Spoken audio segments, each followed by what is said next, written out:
მოგესალმებით. საქართველოს გენერალური პროკურატურისა და სახელმწიფო უსაფრთხოების სამსახურის მიერ ერთობლივად ჩატარებული ოპერატიული და საგამოძიებო მოქმედებების შედეგად დაკავებულია სახელმწიფო უსაფრთხოების სამსახურის ყოფილი უფროსი გრიგოლ ლილუაშვილი, რომელსაც ბრალად ედება ქრთამის აღება ჩვენს წარმოებაში არსებულ რამდენიმე სისხლის სამართლის საქმეში. პირველი ეპიზოდი 2022 წლის ოქტომბრის თვეში მან თურქი ინვესტორი ჩაღათაი ულქერისგან ეკონომიკისა და მდგრადი განვითარების მინისტრის იმჟამინდელი პირველი მოადგილის რომეო მიქაუტაძის მეშვეობით ქრთამის სახით აიღო 1 მილიონი ამერიკული დოლარი, რათა მას ლობირება გაეწია ქარის ელექტროსადგურების მშენებლობასთან დაკავშირებულ ურთიერთთანამშრომლობის მემორანდუმის გაფორმებისათვის. მეორე ეპიზოდი 2022 წლის თებერვლის თვეში ამ შემთხვევაშიც რომეო მიქაუტაძის მეშვეობით კომპანია ექსპრეს სერვისი 2008-ის დამფუძნებელ გიორგი ხაჟალიას გაზიფიკაციის ტენდერებში დახმარების სანაცვლოდ მოსთხოვა და გამოართვა 1,500,000 ლარი. მესამე ეპიზოდი შეეხება 2021-2023 წლებს, როდესაც მიუხედავად ამ მიმართულებით სახელმწიფოს მიერ დეკლარირებული სამართლებრივი ბრძოლისა, ქვეყანაში მაინც რჩებოდა რამდენიმე ათეული თაღლითური კოლცენტრი. მოწმეთა ჩვენებებით, აღნიშნული კოლცენტრებიდან დიდი უმრავლესობა ეკუთვნოდა პირთა ჯგუფს, რომლებიც მიღებული შემოსავლებიდან სხვადასხვა ოპოზიციურ მედია საშუალებებს აფინანსებდნენ. ხოლო კოლცენტრების შედარებით მცირე ნაწილის ძირითადი მფარველი იყო გრიგოლ ლილუაშვილი, რომელიც ამ საქმიანობას მისი ნათესავის სანდრო ლილუაშვილის მეშვეობით ახორციელებდა. აღნიშნული დანაშაულებრივი საქმიანობის შედეგად გრიგოლ ლილუაშვილმა ქრთამის სახით სანდრო ლილუაშვილის შუამავლობით დაახლოებით 1,365,000 ამერიკული დოლარი მიიღო.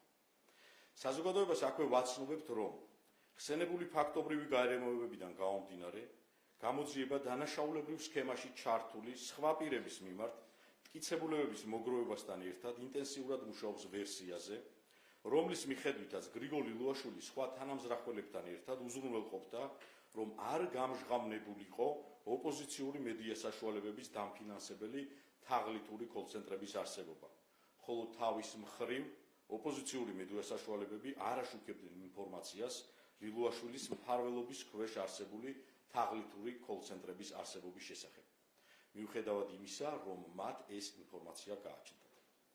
მეოთხე ეპიზოდი გრიგოლ ლილუაშვილი თავისი თანამდებობრივი მდგომარეობის გამოყენებით ქრთამის აღების სანაცვლოდ მფარველობას უწევდა თავის მეგობარს, თბილისის მერიის საბავშვო ბაღების მართვის სააგენტოს ყოფილ დირექტორს კახა გვანცელაძის, რომელიც საბავშვო ბაღების მიერ განსახორციელებელი შესყიდვების ხელშეკრულებების გაფორმებაში მეწარმე სუბიექტებისგან ქრთამის სახით განსაკუთრებით დიდი ოდენობით თანხებს, ეგრეთ წოდებულ ატკატებს იღებდა.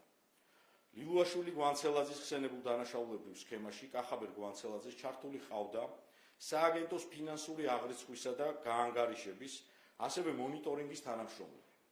ყველა მათგანის მიმართ გამოტანილია დადგენილება ბრალდებული სახით სისხლისამართლებრივი პასუხისმგებლობის შესახებ. სისხლისამართლის საქმეზე ჩატარებული ასეულობით საგამოძიებო მოქმედება. მათ შორის დაკითხულნი არიან მოწმეები, რომელთა ჩვენებებითაც დასტურდება გრიგოლ ლილუაშვილის და სხვათა მიერ დანაშაულის ჩადენის ფაქტი. ასევე ამოღებულია დანაშაულის დამადასტურებელი სხვადასხვა მტკიცებულება, მათ შორის ვიდეო და აუდიო ჩანაწერები. გრიგოლ ლილუაშვილს ბრალი ედება საქართველოს სისხლის სამართლის კოდექსის 328 მუხლის მეორე ნაწილის გექვე პუნქტით და მესამე ნაწილის ექვე პუნქტით, რაც წინასწარი შეთანხმებით ჯგუფის მიერ განსაკუთრებით დიდი ოდენობით ქრთამის აღებას გულისხმობს და სასჯელის სახით 11-დან 15 წლამდე თავისუფლების აღკვეთას ითვალისწინებს. პროკურატურა ბრალდებულისათვის აღკვეთის ღონისძიების სახით პატიმრობის შეფარდების შესახებ სასამართლოს კანონით დადგენილ ვადაში მიმართავს. საქმეზე გამოძიება გრძელდება გრიგოლ ლილუაშვილის მიერ ჩადენილი სხვა დანაშაულების გამოვლენის და მასთან ერთად სავარაუდო დანაშაულში მონაწილე პირების დადგენა დაკავების მიზნით. ქართველი სამართალდამცველები ვაგრძელებთ კორუფციასთან ბრძოლას მისი ისტორიულ მინიმუმამდე დაყვანის და მაქსიმალური პრევენციის მიზნით. მადლობთ.